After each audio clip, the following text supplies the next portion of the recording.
Krishna Krishna Krishna Hare Hare Hare Rama Rama Rama Hare Hare। नमस्कार, radio मानव रचना 107.8 FM पर मैं हूँ सरिता आपके साथ और शुरू हो चुका है प्रोग्राम आत्मदर्शन, जिसमें हम बात करते हैं प्रभु श्री कृष्ण की, उनकी लीलाओं की और बहुत सारा ज्ञान हमें देती हैं रागलेखा दासी जी। आज भी हमारे साथ वो स्टूडियो में मौजूद हैं। रागलेखा दासी जी, आपका स्वागत है हमारे स्टूडियो में। हरे कृष्ण। आजकल हम बात कर रहे हैं इस प्रोग्राम में श्रीमद् भागवतम के उपाख्यानों के बारे में और बहुत सारी कथाएं और प्रसंग सुना रही हैं हमें रागलेखा दासी जी।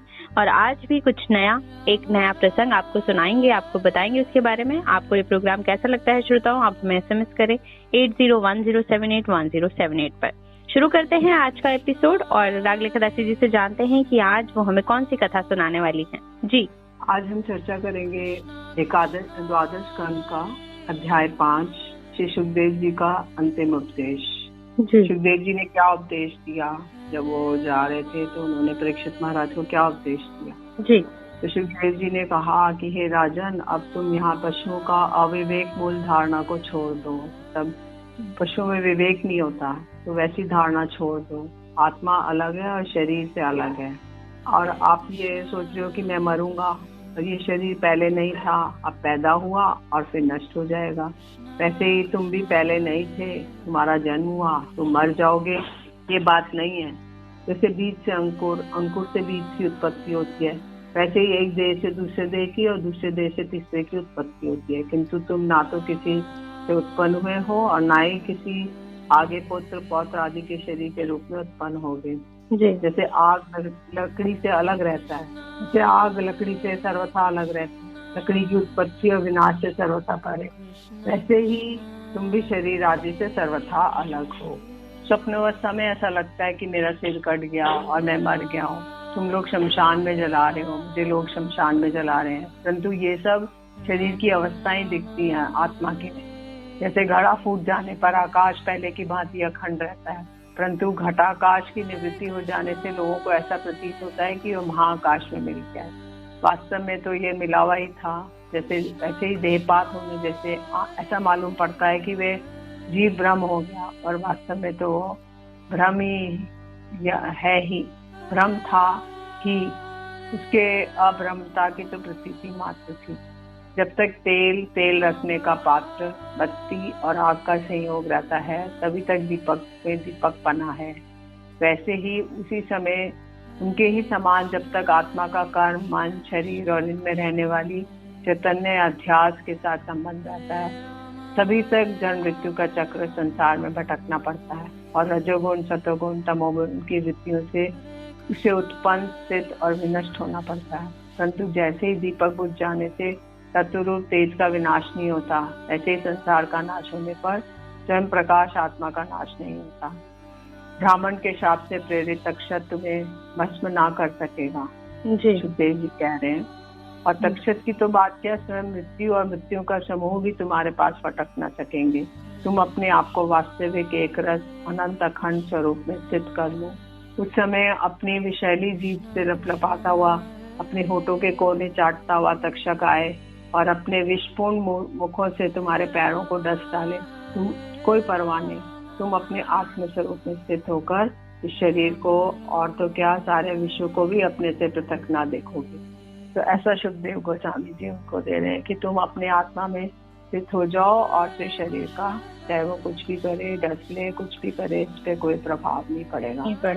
जी जी।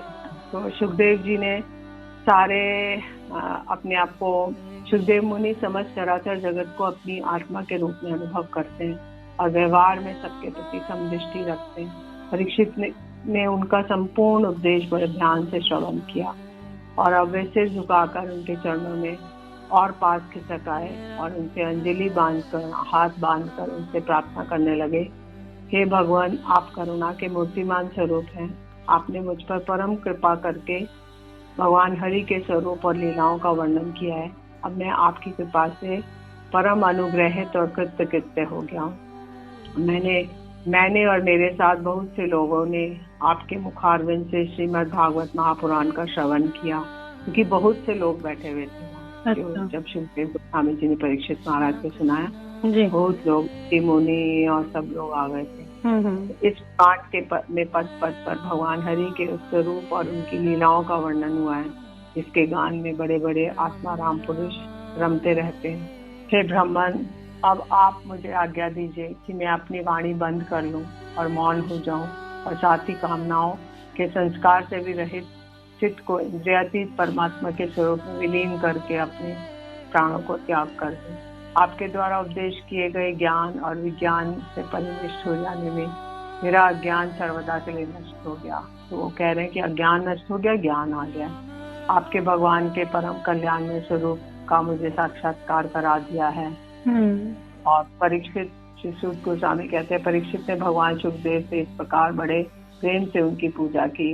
अब वे परीक्षित से विदा लेकर समागत त्यागी महात्मा भिक्षुओं के साथ वहाँ से चले गए। अब सुखदेव गोस्वामी जी चले गए। परीक्षित महाराज ने उनकी पूजा कर दी और वो चले गए। राजा परीक्षित ने भी बिना अपने अंतरात्मा के परमात्मा के चिंतन में समाहित कर दिया और ध्यान मग्न हो गए। उसी समय उनका श्वास प्रश्वास भी नहीं चलता था। ऐसा जान पड़ता था जैसे कोई वृक्ष का ठूंठ हो। गंगा जी के तट पर कुशों को इस प्रकार उन्होंने बिछा रखा था जिसमें अग्रभाग पूर्व की ओर हो और साथ ही उन्होंने मुंह उत्तर की ओर मुख करके वो बैठे हुए थे। तो मुनि कुमार सिंगी ने क्रोधित होकर परीक्षित को श्राप दिया। अब उनका भेजा हुआ तक्षक सर्प राजा परीक्षित को डसने के लिए उनके पास चला। तो जो तक्षक सर्प था उसने सोचा कि भाई श्राप दिया है तो अब मुझे डसना है। तो रास्ते में उसको कश्यप नाम का एक ब्राह्मण मिला। कश्यप ब्राह्मण ने सर्प विष की चिकित्सा में बड़े निपुण थे। तक्षक ने बहुत सा धन देकर कश्यप को वहां से लौटा दिया, क्योंकि अगर कश्यप ब्राह्मण चले जाते तो फिर परीक्षित महाराज की मृत्यु नहीं होती। अच्छा। और उन्हें राजा के पास जाने ना दिया और स्वयं ब्राह्मण के रूप में छिपकर, क्योंकि वह इच्छा अनुसार रूप धारण कर सकता था, राजा परीक्षित के पास गया और उन्हें डस लिया। राजा परीक्षित तक्षक के डसने से पहले ही ब्रह्म में स्थित हो चुके थे। अब तक्षक विष से आग से सबका शरीर सबके सामने ही जलकर भस्म हो गया। परीक्षित जी वृंदावन के निकुंज में सुखदेव जी गोस्वामी के अनुगत्य में प्रियालाल की सेवा की, तो शुक मंजरी के अनुगत्य में चले गए। और देवताओं ने दुंदुभी बजाई, उनकी अपने आप बाज उठी, गंधर्व और अप्सराएं गान करने लगी। देवता लोग साधु साधु के नारे लगाकर पुष्पों की वृष्टि करने लगे। जब जन्मेजय जी ने सुना कि तक्षक ने मेरे पिताजी को डस दिया है, परीक्षित महाराज के पुत्र जन्मेजय, तो उन्होंने जब सुना कि तक्षक ने मेरे पिताजी को डस दिया तो उन्हें बड़ा क्रोध हुआ। तब उन्होंने ब्राह्मणों के साथ विधि पूर्वक सर्पों को अग्निकुंड में आह्वान करने लगे। तक्षक ने कहा कि जन्मेजय के सर्प सब प्रज्वलित अग्नि में बड़े बड़े महासर्प भस्म होते जा रहे हैं। तब उन्होंने अत्यंत भयभीत होकर देवराज इंद्र की शरण में लिया। वो बहुत सर्पों के भस्म होने पर भी तक्षक न आया। ये देखकर परीक्षित नंदन राजा जन्मेजय ने ब्राह्मणों से कहा कि ब्राह्मणों, अब तक सर्पाधम तक्षक क्यों नहीं भस्म हो रहा है? ब्राह्मणों ने कहा, राजेंद्र, तक्षक इस समय इंद्र की शरण में चला गया है और वे उसकी रक्षा कर रहे हैं। उन्होंने ही तक्षक को स्तंभित कर दिया है, इसी से वह अग्निकुंड में गिरकर भस्म नहीं हो रहा है। तो परीक्षित महाराज जन्मेजय जी ने कहा, ब्राह्मणों, आप लोग इंद्र के साथ तक्षक को क्यों नहीं अग्नि में गिरा देते? तो ब्राह्मणों ने इस प्रकार आकर्षण मंत्र का पाठ किया। तब तो इंद्र अपने स्थान से और लोक से विचलित हो गए। विमान पर बैठे हुए इंद्र तक्षक के साथ बहुत ही घबरा गए। उनका विमान भी चक्कर काटने लगा। बृहस्पति जी ने देखा कि आकाश से देवराज इंद्र विमान और तक्षक के साथ ही अग्निकुंड में गिर गए हैं। तब उन्होंने राजा जन्मेजय से कहा, नरेंद्र, सर्पराज तक्षक को मार डालना आपके योग्य काम नहीं है। आप अमृत पी चुका है और इसलिए वह अजर अमर है जी। और कोई संसार में किसी को सुख दुख नहीं दे सकता। इनसे बहुत लोगों की मृत्यु सांप, चोर, आग, बिजली आदि से, भूख, प्यास, रोग आदि से निमित्त होती है। परंतु ये तो कहने की बात है, वास्तव में सभी प्राणी अपने प्रारब्ध कर्म का ही उपभोग करते हैं। हे राजन, तुमने बहुत से निरपराध सर्पों को जन्म किया है, जला दिया है। इसी अविचार यज्ञ के फल केवल प्राणियों की हिंसा ही है। इसे बंद करो, क्योंकि जगत के सभी प्राणी अपने अपने प्रारब्ध कर्म का ही भोग कर रहे हैं जी। तो जन्मेजय जी ने कहा आपकी आज्ञा शिरोधार्य है। उन्होंने सर्वशास्त्र को बंद कर दिया। देवगुरु बृहस्पति जी विधि पूर्वक उन्होंने पूजा की और जिससे विद्वान ब्राह्मण को भी क्रोध आया। राजा को शाप हुआ, मृत्यु हुई और फिर जन्नू जी को क्रोध आया, सर्प मारे गए। ये वही भगवान विष्णु की महामाया है। जी, तो बहुत ही खूबसूरत प्रसंग हमने अभी जाना रागलेखा दासी जी से। आगे और भी हैं बहुत कुछ श्रीमद् भागवतम के उपाख्यानों के अंतर्गत जानेंगे आपसे, लेकिन एक छोटे से ब्रेक के बाद सुनते हैं एक प्यारा सा भजन, फिर लौट कर आते हैं। आप जुड़े रहिए रेडियो मनोरचना 107.8 FM के साथ प्रोग्राम आत्मदर्शन में। Feel good, feel live. Anupam Madhuri जोरी हमारे श्याम श्यामा की। अनुपम माधुरी जोरी हमारे श्याम श्यामा की। रसीली रस भरी अखियाँ हमारे श्याम श्यामा की। रस भरी अखियाँ हमारे श्याम श्यामा की। अनुपम माधुरी जोरी हमारे श्याम श्यामा की। अनुपम माधुरी जोरी हमारे श्याम श्यामा की। रसीली रस भरी अखियाँ हमारे श्याम श्यामा की।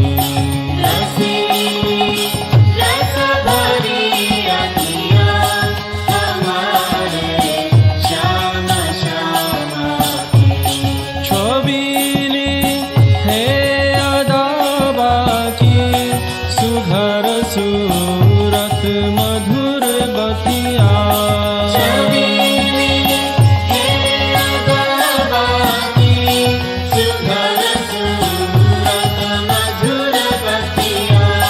छबीली है अदाबा की सुघर सूरत मधुर बतिया।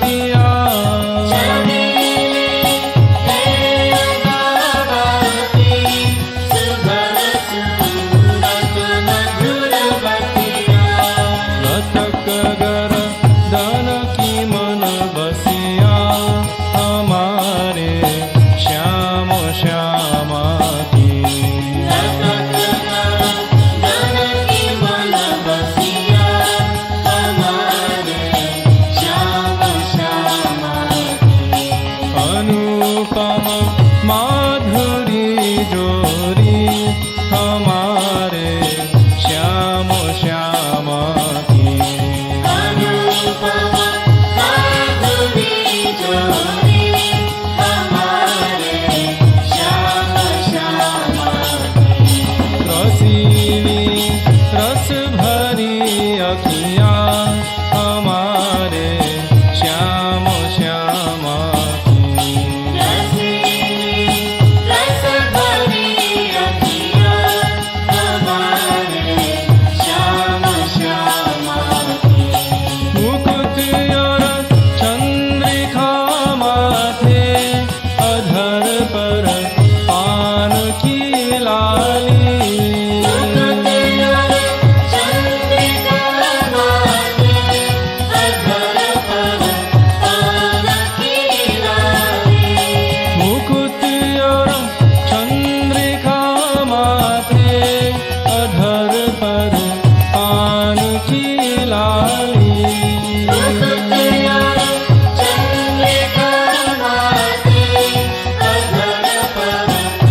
रसीली रस भरी अखियाँ हमारे श्याम श्यामा की।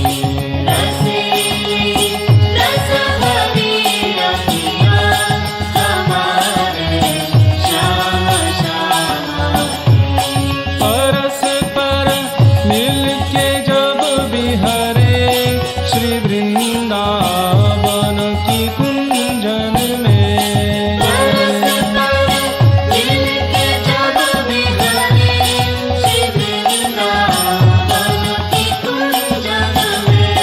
परस्पर मिलके जब बिहरे श्री वृंदावन की कुंजन में।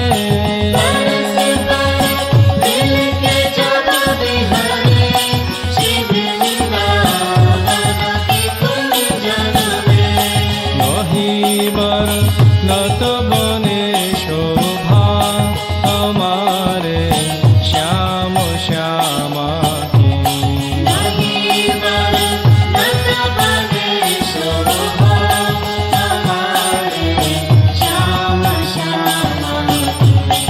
अनुपम माधुरी जोरी हमारे श्याम श्यामा की।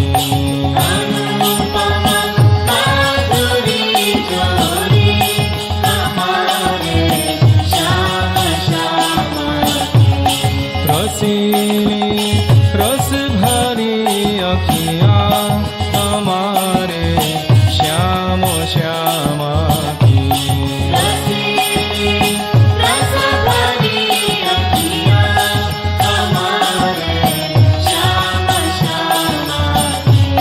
नहीं कुछ लाल साधन की, नहीं निर्वाण की इच्छा।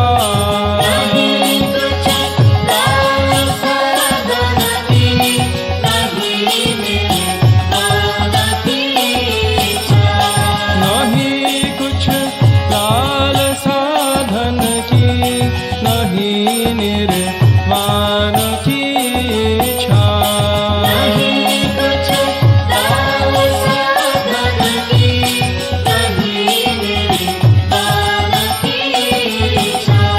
सखी श्यामा को दो दर्शन, दया हो श्याम श्यामा की।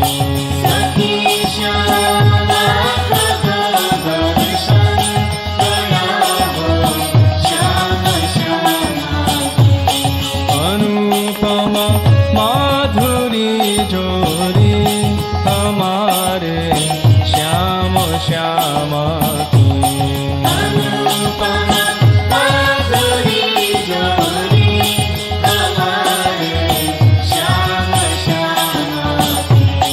रसीली रस भरी अखियाँ हमारे श्याम श्यामा की।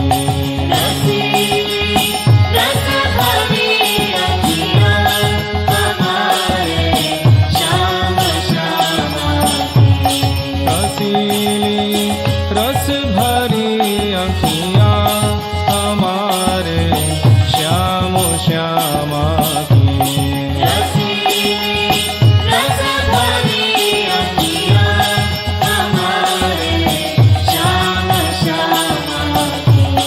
हमारे श्याम श्यामा की।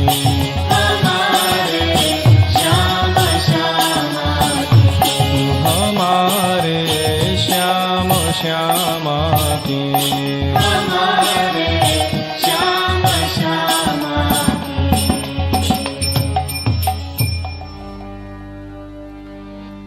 Hare Krishna, Krishna Krishna, Hare Hare, Hare Rama, Rama Rama, Hare Hare। स्वागत है आप सभी का एक बार फिर रेडियो मानव रचना 107.8 FM सुन रहे हैं आप। मैं हूं सरिता, आपके साथ प्रोग्राम चल रहा है आत्मदर्शन, जिसमें बात कर रहे हैं हम रागलेखा दासी जी से श्रीमद् भागवतम के उपाख्यानों के बारे में। और अभी हमने जाना कि किस तरह से सुखदेव जी का जो अंतिम उपदेश था उसके बारे में हमें बताया, बाकी परीक्षित जी की परम गति, जन्मे जी का सत्र, ये सब हमने जाना अभी रागलेखा दासी जी से। तो आगे रागलेखा दासी जी से अब जानते हैं कि अब कौन सा प्रसंग हमारे श्रोताओं के लिए लाई है वो। जी अभी इसमें और भी बता रहे हैं कि जिसके अंतःकरण में शरीर के प्रति अहम भाव नहीं है, अच्छा, मतलब ना तो उसके संबंधी ग्रह आदि पदार्थों में ममता है, वह जगत की वस्तु में मैंपन और मेरेपन का आरोप उसकी बहुत बड़ी दुर्जनता है।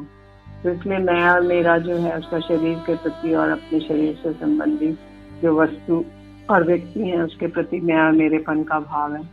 तो जिसे हम परम पद की प्राप्ति जिसको चाहता है कोई, तो उसे चाहिए कि दूसरों को कटु वाणी को सहन कर ले और बदले में किसी का अपमान ना करे। इस क्षणभंगुर शरीर में अहमता ममता करके किसी भी प्राणी से बैर ना करे। तो अगर शरीर में ही मैं मेरा करेगा, मैं और मेरा की बुद्धि रखेगा, तो किसी से बैर ना करे और जो भी कोई कटु वाणी कहे उसको सहन कर ले।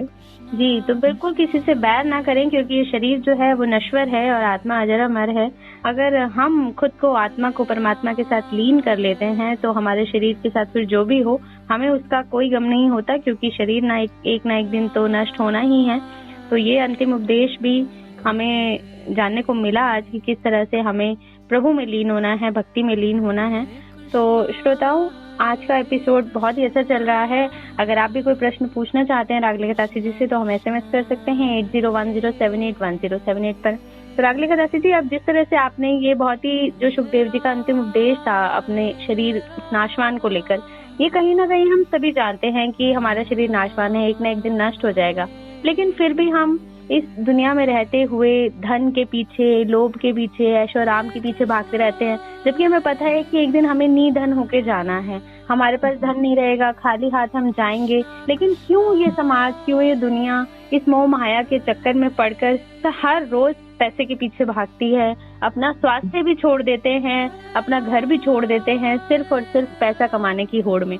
तो आप ऐसे लोगों को जो अपने आप को भूलकर, उस परमात्मा को भूलकर, भक्ति को भूलकर सिर्फ अपनी ही मोह माया में, अपने ही ऐशो आराम में लगे हुए हैं, उनको आप किस तरह से भक्ति का संदेश दे सकती हैं? जी देखिए, ये जितना भी हम लोग मोह माया में पड़े हुए हैं, केवल धन, कनक, कामिनी, प्रतिष्ठा, कनक मतलब धन, कामिनी मतलब स्त्री और प्रतिष्ठा के पीछे हम दौड़ रहे हैं। तो ये जो है ये माया का जो भयं द्वितीय विनिवेश, क्योंकि हमारा जो एक्चुअल जो ट्रू ईगो है वो है मैं कृष्णदास हूँ, और जो फॉल्स ईगो है मैं ब्राह्मण हूँ, मैं स्त्री हूँ, मैं मिस यूनिवर्स हूँ, मैं बिल गेट्स हूँ, मैं प्रेसिडेंट ऑफ यूएसए हूँ, ये सब हमारा फॉल्स ईगो है। तो इसी ईगो की वजह से हम, क्योंकि हमारा एक अनर्थ है कि असत तृष्णा, हम जो सत्य वस्तु नहीं है उसके पीछे दौड़ रहे हैं। तो हम संसार में रुपया, पैसा, प्रतिष्ठा और वो स्त्रियाँ जिससे हम अच्छे, हमें हमारा घर, हमें सुख संपत्ति घर आवे कृष्ण निकेतन का, कि हम अच्छी स्त्री हो, अच्छे अच्छे पुत्र पुत्री हो, तो हम प्रसन्न रहते हैं। लेकिन वो सब क्षण भंगुर है। जितनी देर ये शरीर रहेगा तब तक हम, ये शरीर जिसमें हम 24/7 इसको अपने साथ रखते हैं, लेकिन एक ना एक दिन इसको त्यागना पड़ेगा। तो ऐसी जो शरीर से संबंधित व्यक्ति और वस्तु है उनको भी हमें त्यागना पड़ेगा, उसको हम वो नहीं कर पाएंगे, रख नहीं पाएंगे। तो इसीलिए हमें इसको, ये रियलाइजेशन, ये जो सत्य है और मिथ्या का परित्याग करके, मतलब हम झूठ को दूर कर सके और सत्य की शरण ले सके, इसके लिए हमें भगवान के सुंदर नामों का जप करना पड़ेगा। नामों को जप करने से हमारा ये जो भ्रम है, जो बादल आए हुए हैं सूर्य के ऊपर, या जो हमारा उनकी बुद्धि हुई है हमारी, ये सब दूर हो जाएगी और धीरे धीरे हम भगवान के जो अच्छे साधु हैं उनकी संग हम प्राप्त कर सके। तो उनके संग के द्वारा हमारा चक्षु खुल जाएंगे और हम सत्य वस्तु को जान पाएंगे। तब हमको पता चलेगा मैं कौन हूँ, मैं कहाँ से आया हूँ, मुझे कहाँ जाना है, मैं किस वस्तु के लिए जगत में आया हूँ, इसलिए मैंने जन्म लिया। विशेष कारण है कि मेरे को सर्वांग सुंदर मनुष्य जीवन मिला, इसलिए मिला। तो यही हम सोचते हैं कि मतलब इसका अपोजिट सोचते हैं कि एक ही मनुष्य जन्म मिला है, इसमें ही हम जितना ऐश कर सकते हैं, हम जितना मौज मस्ती कर सकते हैं हम करें, बाकी तो अगला पिछला हमें पता नहीं। तो प्रभु की भक्ति तो बुढ़ापे में होती रहेगी, जो यंगस्टर्स का सोचना है या ऐसे लोगों का सोचना है। कि यदि वो पहले सुख ले लेंगे तो फिर अंतिम परिणाम दुख हो, और पहले अगर वो दुख के साथ अपना समय व्यतीत कर लेते हैं तो फिर अंतिम परिणाम सुख होगा। तो हम सोचते हैं कि हमारा लाइफ आफ्टर डेथ कुछ नहीं है, ऐसा हमारा सोच है कि eat drink and B Mary, अच्छे से खाओ पियो मौज करो, इसमें कल देखा है क्या है। हाँ, बिल्कुल यही सोच है। ये एक दूरदर्शी सोच है, ये कोई एक शॉर्ट साइटेडनेस है, लॉन्ग साइटेडनेस नहीं। तो शॉर्ट साइटेड लोग ऐसा सोचेंगे कि अभी हम जो ऐश कर लें, लेकिन तो भोग का तो एक लिमिटेशन है ना, भोग कितना करेंगे। तो भोग हम कभी पूरा नहीं, पृथ्वी पे जितना भी अन्न, जितनी सुई है और जितना सोना है, जितने पशु हैं, एक आदमी की इच्छाओं को पूरी नहीं कर सकते। तो ये अनंत कोटि हमारी वांछाएं हैं, हम उसको पूरा करते करते फिर उसके बाद एक पूरी करते हैं, फिर दूसरी आती है, फिर दूसरी पूरी करते हैं, तीसरी आती है। तो ऐसे करके अनगिनत वांछाएं आती रहती है, इच्छाएं आती रहती है, और उनको हम पूरी करने में लगे रहते हैं कि जन्म हमारा मृत्यु काल आ जाता है। मृत्यु काल अगर आ जाएगा तो हमको 84 लाख योनि हमें ट्रैवल करना पड़ेगा। इससे पहले हम भजन करके अगर हम अपना सार्थक कर लें मनुष्य जीवन। तो आए थे हरि भजन को, ओटन लगे कपास, हरि भजन करने के लिए आए थे। रास्ते में उसका पेड़ दिखाई दिया सूत का, तो हम उस कपास को तोड़ते रह गए और उसी देर में मृत्यु काल आ गया। तो ऐसे ही हम इसी से हम जो हमारा मनुष्य जीवन का वास्तविक उद्देश्य से वंचित हो जाएंगे, और हम केवल यही इकट्ठा करते रह जाएंगे कनक कामनी प्रतिष्ठा, जो हमारे किसी काम नहीं आएगी। बिल्कुल ठीक है। इस दुनिया में जीना है, थोड़ा बहुत पैसे की जरूरत सबको होती है, लेकिन उसके पीछे भागे नहीं। उतना ही अर्न करने की कोशिश करें, उतना ही कमाएं जितनी आपको जरूरत है, दूसरों को खिला सके, खुद खा सके। हमारे गुरु जी यही कहते थे कि जितना जीवन निर्वाह के लिए आवश्यकता है उतना धन कमाओ, और बाकी सारा टाइम में एनर्जी भजन को दो। भजन में आपका शरीर मेंटेन हो जाए, सोसाइटी मेंटेन हो जाए, घर बच्चे मेंटेन हो जाए, बस उतना ही कमाना, और हाय लालसा नहीं करनी है। जी जी बिल्कुल, पैसे के पीछे भागे नहीं। धन ठीक है, जरूरी है, लेकिन सब कुछ नहीं होता धन। भक्ति, प्यार, आपस में एक दूसरे से मेल जोल, ये भी चीजें बहुत जरूरी है। इंसान आजकल पैसों के लिए सब कुछ भूलता जा रहा है, चाहे वो प्रभु का भजन करना हो, चाहे रिश्ते निभाना हो, चाहे प्यार निभाना हो, दूसरों की मदद करना हो, ये सब इंसान भूलता जा रहा है। सिर्फ अपने और अपने लिए ही वो जी रहा है। लेकिन हमें इस युग में रहकर, इस मानव युग में रहकर प्रभु की भक्ति भी करनी है, दूसरों का सहारा भी बनना है। अगर हम किसी के काम आते हैं, किसी की मुस्कुराहट बनते हैं हम, तो वो भी एक बहुत बड़ी भक्ति है।